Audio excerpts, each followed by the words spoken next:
Hello students, आप सभी के अपने HDS ट्यूटोरियल पर स्वागत है। आज हम लोग JCRT 8 क्लास सिविक्स का चैप्टर 4 का क्वेश्चन आंसर करने वाले हैं। चैप्टर 4 का नाम है न्यायपालिका। क्लियर है? तो वीडियो के साथ बने रहिए और कहीं पर दिक्कत होगी तो मुझे कमेंट कर दीजिएगा। मैं आपकी प्रॉब्लम सोल्व करने की पूरी कोशिश करूँगा। तो चलिए बढ़ते हैं क्वेश्चन आंसर की ओर। पहला नंबर देखिए, आइए जानने में रिक्त स्थानों की पूर्ति करें। क्लियर है? ए नंबर मतलब पहला नंबर, उच्च न्यायालय का गठन संविधान के अनुच्छेद खालिस्तान में है। तो इसका आंसर हो जाएगा उच्च न्यायालय का गठन संविधान के अनुच्छेद 214 में है। क्लियर है? फिर देखिए दूसरा, सर्वोच्च न्यायालय की स्थापना खालिस्तान ईस्वी में हुई थी।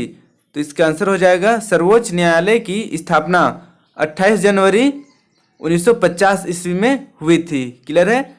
फिर देखिए तीसरा, झारखंड उच्च न्यायालय की स्थापना खालिस्तान ईस्वी में हुई थी। क्लियर है? तो इसका आंसर हो जाएगा झारखंड उच्च न्यायालय की स्थापना 15 नवंबर 2000 ईस्वी में हुई थी। क्लियर है? फिर देखिए चौथा नंबर, FIR का विस्तार खालिस्तान है। क्लियर है? FIR आप लोग खूब सुनते होंगे, तो इसका आंसर हो जाएगा FIR का विस्तार फर्स्ट इंफॉर्मेशन रिपोर्ट है। क्लियर है? उसके बाद देखिए पांचवा नंबर, जनहित याचिका की व्यवस्था खालिस्तान ईस्वी में शुरू हुई थी। तो इसका आंसर हो जाएगा जनहित याचिका की व्यवस्था 1980 ईस्वी में शुरू हुई थी। क्लियर है? तो इसे आप लोग नोट डाउन कर लीजिए। उसके बाद हम लोग देखेंगे प्रश्नोत्तर। क्लियर है?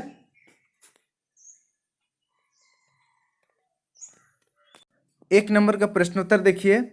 प्रश्न है, न्यायपालिका का मुख्य कार्य क्या है? क्लियर है?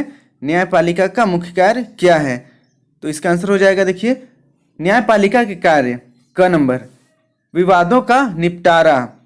न्यायपालिका नागरिक व सरकार दोनों राज्य सरकारों, केंद्र व राज्य सरकारों के बीच होने वाले विवादों को सुलझाने का कार्य करती है।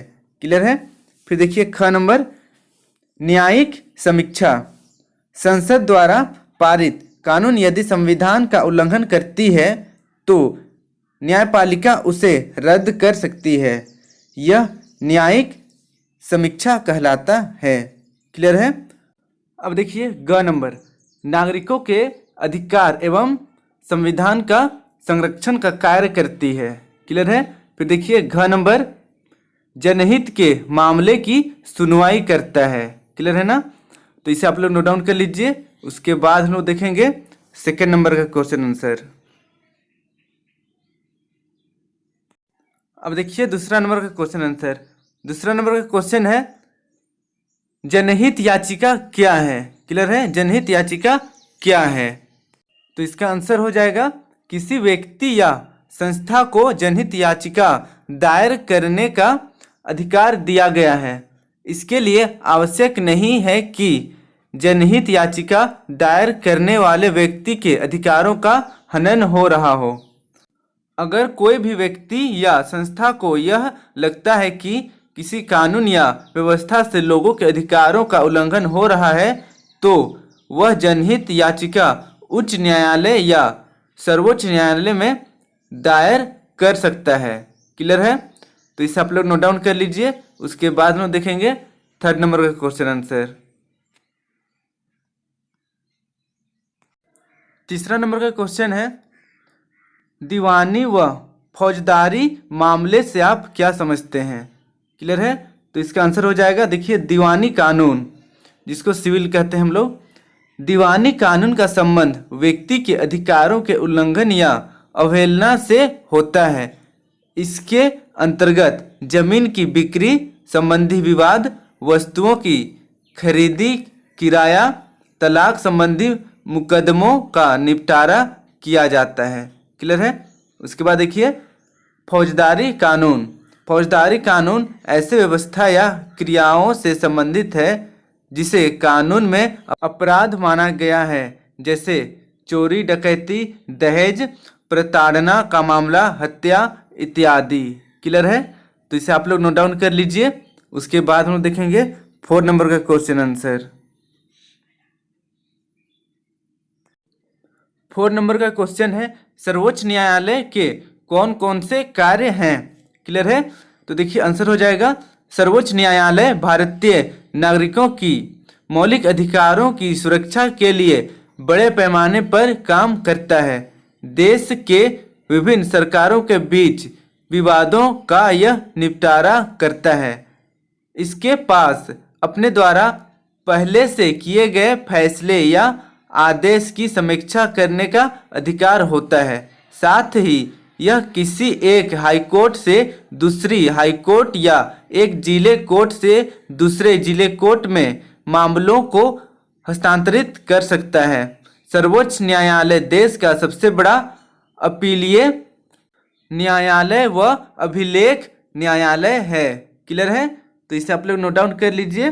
उसके बाद हम देखेंगे 5 नंबर का क्वेश्चन आंसर। 5 नंबर का क्वेश्चन आंसर देखने से पहले आपसे रिक्वेस्ट है कि अगर अभी तक आप मेरे चैनल को HDS ट्यूटोरियल को सब्सक्राइब नहीं किया है तो सब्सक्राइब कर लीजिए और बेल आइकन को भी प्रेस कर दीजिए, ताकि जब भी मैं नया वीडियो अपलोड करूं आप तक नोटिफिकेशन चली जाए। और वीडियो अच्छी लगी हो तो प्लीज़ एक लाइक कर दीजिए और वीडियो को अपने दोस्तों के साथ, अपने क्लासमेट के साथ ज़रूर शेयर करें। चलिए अब बढ़ते हैं 5 नंबर की ओर। 5 नंबर का क्वेश्चन है, उच्च न्यायालय के न्यायाधीशों की नियुक्ति कौन करता है? क्लियर है? तो इसका आंसर हो जाएगा, उच्च न्यायालय के न्यायाधीशों की नियुक्ति राष्ट्रपति करता है। क्लियर है? इसे नोट डाउन कर लीजिए। उसके बाद हम लोग कुछ एक्स्ट्रा क्वेश्चन देखेंगे। आइए चर्चा करें से। क्लियर है ना? जो इम्पोर्टेंट है बस वही हम लोग करेंगे। आइए चर्चा करें से सिर्फ एक क्वेश्चन है, सर्वोच्च न्यायालय अभिलेखीय न्यायालय है कैसे? क्लियर है? तो इसका आंसर हो जाएगा, सर्वोच्च न्यायालय देश का सबसे बड़ा अपीलीय न्यायालय व अभिलेख न्यायालय है। सर्वोच्च न्यायालय के निर्णय, कार्यवाही एवं अन्य कामकाज को चिरस्थायी बनाने के लिए अभिलेख के रूप में संरक्षित रखा जाता है। इस प्रकार के अभिलेख को उच्च न्यायालय या निचली अदालत में किसी कार्यवाही के दौरान प्रमाण के रूप में प्रस्तुत किया जा सकता है। यही कारण है कि इसे अभिलेखीय न्यायालय भी कहा जाता है। क्लियर है? तो इसे नोट डाउन कर लीजिए। Thank you for watching my video.